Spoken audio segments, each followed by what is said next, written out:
biggest thing that they should do is talk to the administration as soon as possible.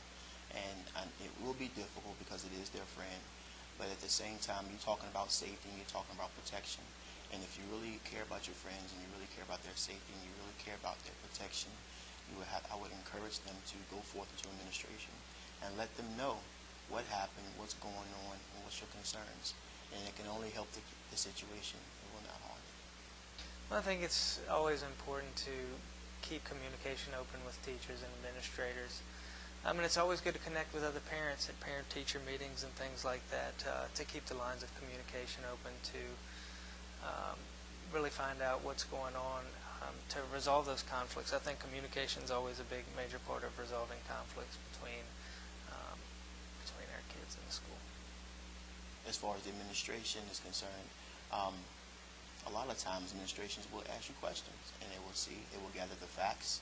They will research, they will evaluate the entire situation. They won't just come to immediate response, but they'll investigate first.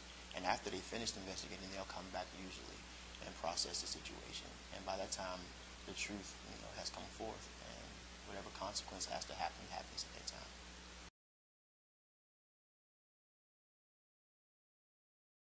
A lot of times as parents, we can be really protective of our children.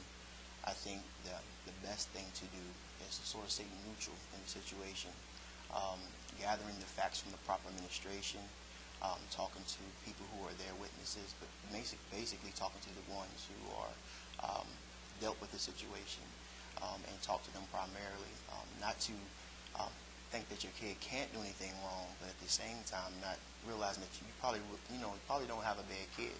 But first you want to stay neutral and gather all the facts before coming to a conclusion.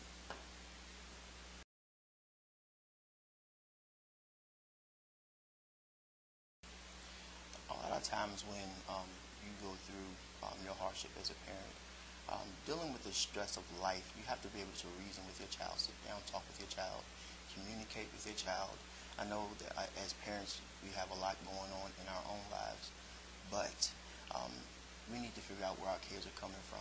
Talk to them one-on-one, find out the reasons they're doing what they're doing, and go to a coffee shop, communicate with one another. I think communication is the biggest thing that you can do as a parent, and finding out actually what's going on with your kid and building that relationship and that rapport will help ease the stress on yourself as well.